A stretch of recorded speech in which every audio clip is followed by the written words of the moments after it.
Bwana Yesu asifiwe. Haleluya. Kitabu cha Waamuzi sura ya 16 mstari wa 19. Biblia inasema, naye akamlaza usingizi magotini pake, kisha akamwita mtu, akavinyoa vile vishungi 7 vya nywele za kichwa chake, akaanza kumsumbua, nguvu zake zikamtoka. Mstari wa 20, kisha akasema, Samsoni, Wafilisti wanakujia. Akaamka katika usingizi wake, akasema, nitakwenda nje kama siku nyingine na kujinyoosha. Lakini hakujua ya kuwa Bwana amemwacha. Mstari wa 21, Wafilisti wakamkamata, wakamng'oa macho,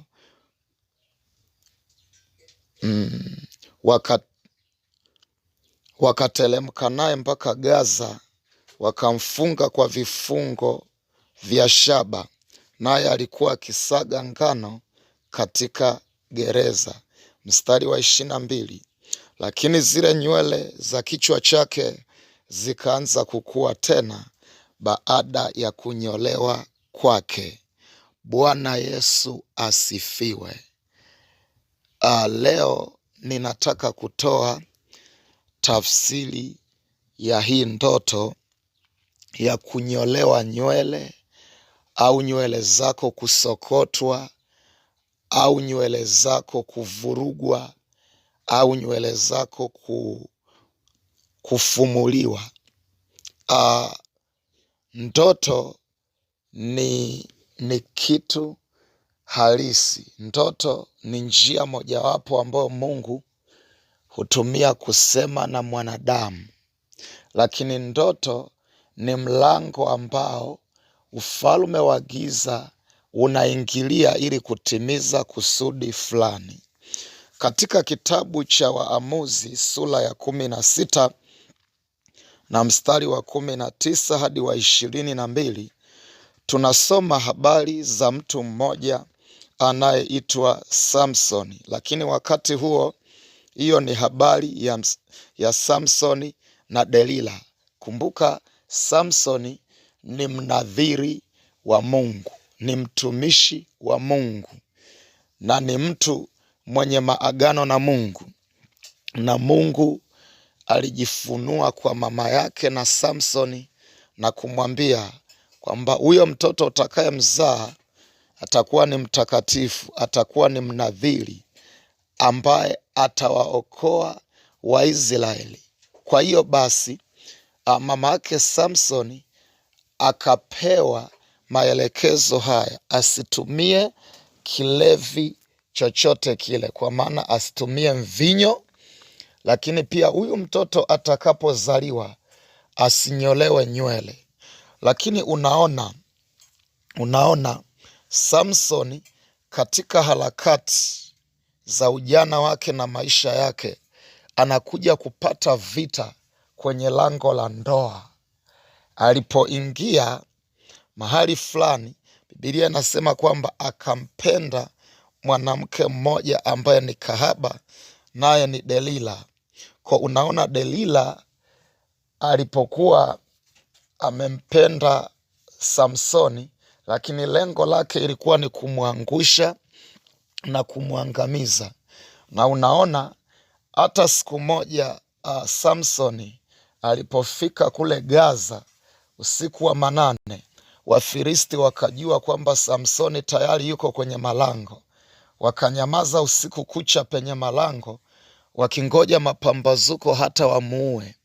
Lakini Mungu akamsaidia, akainuka, akaondoka na zile nguzo za lile jengo na yale malango ya mji ule, akayavunja na kuwapiga na kuwaua na kuwaweza.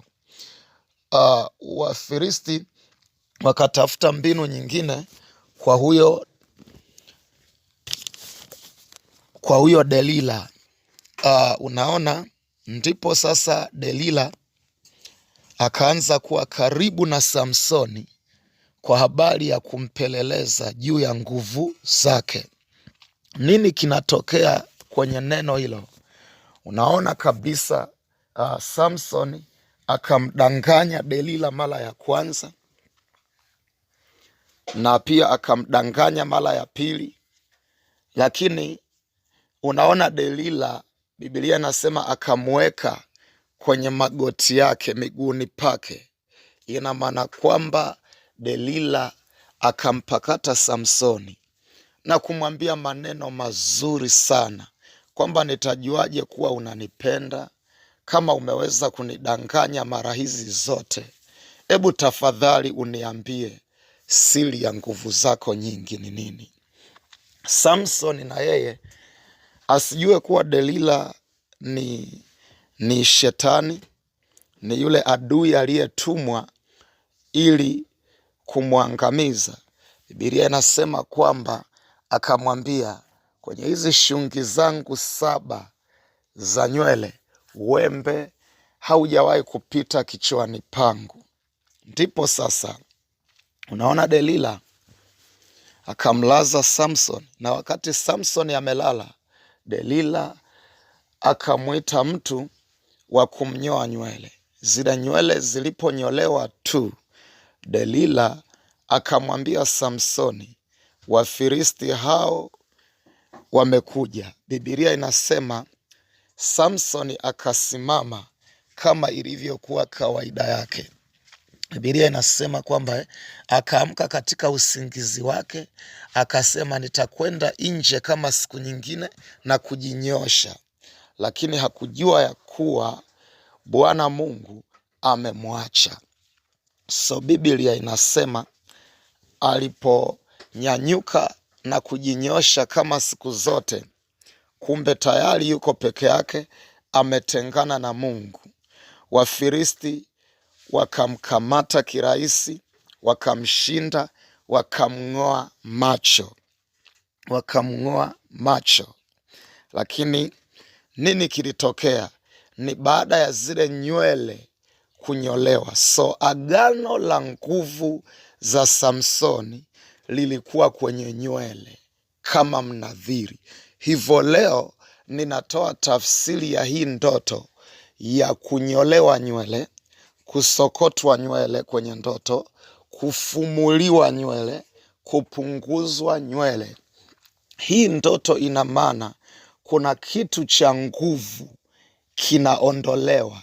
Kuna aina ya ule utukufu fulani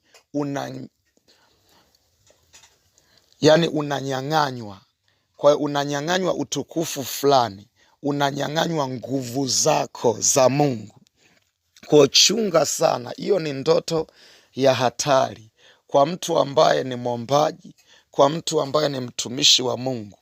Ukishaona kichwa chako kinavurugwa, ujue kwenye ulimwengu wa roho kuna kitu unanyang'anywa kinachohusiana na nguvu zako za kumtumikia Mungu.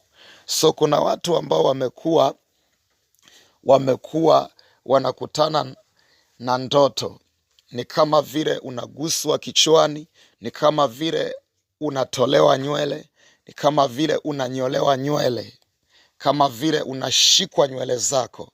Manake kuna kitu cha nguvu za Mungu kinaondolewa ndani yako. Kwa hiyo ndoto sio ndoto ya kuichukulia kikawaida, ni ndoto